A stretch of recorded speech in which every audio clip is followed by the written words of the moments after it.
जय श्री कृष्णा दोस्तों। कल के महात्म्य में हमने जाना कि समुद्र मंथन से जब अमृत निकला तो देवता और दानव दोनों उसे पाने के लिए आपस में लड़ने लगे, लेकिन दानव अधिक शक्तिशाली होने के कारण अमृत कलश छीन कर ले गए। तब भगवान श्री हरि नारायण मोहिनी रूप में अवतरित होते हैं। तो आइए आज के महात्म्य में जानते हैं कि भगवान मोहिनी रूप में अवतरित होकर के अमृत का बंटवारा किस तरह से करते हैं। अगर चैनल पे पहली बार आए हैं तो चैनल पे सब्सक्राइब करके पास के बेल आइकन को दबाएं और कमेंट में जय श्री नारायण अवश्य लिखिएगा। आइए जानते हैं श्रीमद् भागवत का ये पावन महात्म्य। श्री सुखदेव जी कहते हैं, परीक्षित, असुर आपस में स्वभाव और प्रेम को छोड़कर एक दूसरे की निंदा कर रहे थे और डाकुओं की तरह एक दूसरे के हाथ से अमृत कलश छीन रही थी। इसी के बीच उन्होंने देखा कि एक बड़ी सुंदर स्त्री उनकी ओर चली आ रही है। वे सोचने लगे, कैसा अनुपम सौंदर्य है, शरीर में कितनी अद्भुत छटा छिटक रही है, तनिक इसकी उम्र क्या होगी। अब वे आपसी डांट फटकार भूल करके उनके पास दौड़े चले आए। वे लोग उनके काम मोह से मोहित हो चुके थे। उन्होंने पूछा, कमल नयनी, तुम कौन हो, कहाँ से आई हो, क्या करना चाहती हो? सुंदरी, तुम किसकी कन्या हो? तुम्हें देखकर हमारे मन में तो खलबली मच गई है। हम समझते हैं कि अब तक देवता, दैत्य, सिद्ध, गंधर्व, चारण और लोकपाल भी तुम्हें स्पर्श तक नहीं कर सके हैं, फिर मनुष्य तो तुम्हें छू ही कैसे सकते हैं। सुंदरी, अवश्य ही विधाता ने दया करके शरीरधारियों की संपूर्ण इंद्रियों और मन को तृप्त करने के लिए तुम्हें यहाँ भेजा है। मानिनी, वैसे हम लोग एक ही जाति के हैं और हम सब एक ही वस्तु की चाह कर रहे हैं, इसलिए हमसे डाह और वेर की गांठ पड़ गई है। सुंदरी, तुम हमारा झगड़ा मिटा दो। हम सभी कश्यप जी के पुत्र होने के नाते सगे भाई हैं। हम लोगों ने अमृत का बड़ा पुरुषार्थ किया है। तुम न्याय के अनुसार निष्पक्ष भाव से इसे बांट दो, जिससे फिर हम लोगों में किसी प्रकार का झगड़ा न हो। असुरों ने जब इस प्रकार प्रार्थना की तब लीला से स्त्री वेश धारण भगवान ने तनिक हंसकर और तिरछी चितवन से उनकी ओर देखते हुए कहा, श्री भगवान ने कहा, आप लोग महर्षि कश्यप के पुत्र हैं और मैं उल्टा हूँ। आप लोग मुझ पर न्यायिक भार क्यों डाल रहे हैं? विवेकी पुरुष स्वेच्छाचारिणी स्त्रियों का कभी विश्वास नहीं करते। दैत्यों, कुत्ते और व्यभिचारिणी स्त्रियों की मित्रता स्थायी नहीं होती। वे दोनों ही सदा नए नए शिकार ढूंढा करते हैं। श्री सुखदेव जी कहते हैं, परीक्षित, मोहिनी की परिहास भरी वाणी से दैत्यों के मन में और भी विश्वास हो गया। उन लोगों ने रहस्यपूर्ण भाव से हंसकर अमृत का कलश मोहिनी के हाथ में दे दिया। भगवान ने अमृत कलश अपने हाथ में लेकर तनिक मुस्कुराते हुए मीठी वाणी में कहा, मैं उचित या अनुचित जो कुछ भी करूंगी वह सब तुम लोगों को स्वीकार होगा।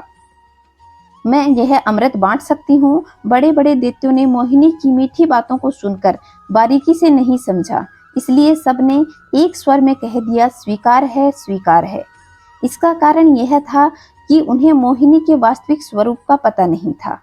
इसके बाद एक दिन का उपवास करके सबने स्नान किया, हविष्य अग्नि में हवन किया, गो, ब्राह्मण और समस्त प्राणियों को घास, चारा, अन्न, धन आदि योग्य दान देकर तथा ब्राह्मणों को स्वसत्ययन करवाकर अपनी अपनी रुचि के अनुसार सबने नए नए वस्त्र धारण किए। इसके बाद सुंदर सुंदर आभूषण धारण करके सबके सब कुशासनों पर बैठ गए, जिनका अगला हिस्सा पूर्व की ओर था। जब देवता और दैत्य दोनों ही धूप से सुगंधित मालाओं और दीपकों से सजे हुए भव्य भवन की ओर पूर्व की ओर मुख करके बैठे, तब हाथ में अमृत का कलश लेकर मोहिनी सभा मंडप में आई।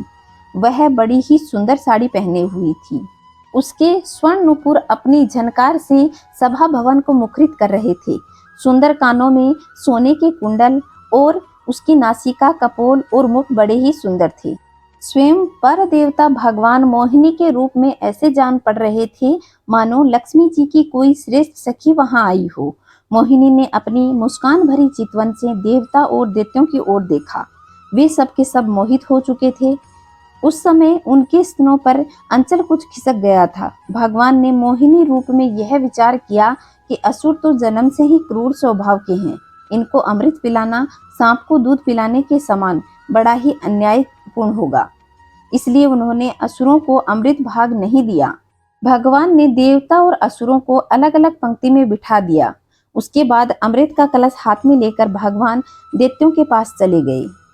उन्हें हाव भाव और कटाक्ष से मोहित करके दूर बैठे हुए देवताओं के पास आ गए तथा उन्हें वह अमृत पिलाने लगे, जिसे पी लेने पर बुढ़ापे और मृत्यु का नाश हो जाता है। परीक्षित, असुर अपनी की हुई प्रतिज्ञा का पालन करते रहे। उनका स्नेह भी तो हो गया था। वे स्त्री से झगड़ा करके अपनी निंदा करना नहीं चाहते थे, इसलिए वे चुपचाप बैठे रहे। मोहिनी में उनका अत्यंत प्रेम हो गया था। वे डर रहे थे कि उससे हमारा प्रेम संबंध टूट ना जाए। मोहिनी ने भी पहले उन लोगों का बड़ा सम्मान किया था, इससे वे और भी बंध गए। यही कारण था कि उन्होंने मोहिनी का कोई भी अप्रिय नहीं माना और किसी भी बात का विरोध नहीं किया। जिस समय भगवान देवताओं को अमृत पिला रहे थे, उसी समय राहु दैत्य देवताओं का वेश बनाकर उनके बीच में आ बैठा और देवताओं के साथ उसने भी अमृत पी लिया। परंतु तत्क्षण चंद्रमा और सूर्य ने उनकी पोल खोल दी। अमृत पिलाते पिलाते भगवान ने तीखी धार वाले चक्र से उसका सिर काट डाला। अमृत का संसर्ग न होने के कारण उसका नीचे का धड़ गिर गया, परंतु सिर अमर हो गया और ब्रह्मा जी ने उसे ग्रह बना दिया। वही राहु अब बैर भाव के कारण अमावस्या और पूर्णिमा को चंद्रमा और सूर्य पर आक्रमण करके उनका ग्रहण करता है। जब देवताओं ने अमृत पी लिया, तब समस्त लोगों को जीवन दान करने वाले भगवान ने बड़े बड़े दैत्यों के सामने ही मोहिनी रूप त्याग दिया और अपने वास्तविक रूप को धारण कर लिया। परीक्षित, देखो, देवता और दैत्य दोनों ने एक ही समय, एक ही स्थान पर, एक ही प्रयोजन से, एक ही वस्तु के लिए, एक विचार से एक ही कर्म किया, परंतु फल में बड़ा भेद हो गया। उनमें से देवताओं ने बड़ी सुगमता से परिश्रम का फल प्राप्त कर लिया और अमृत पी लिया, क्योंकि उन्होंने भगवान के चरण कमलों की रज का आश्रय लिया। परंतु इससे विमुख होने के कारण परिश्रम करने पर भी असुर गणों को अमृत नहीं मिला।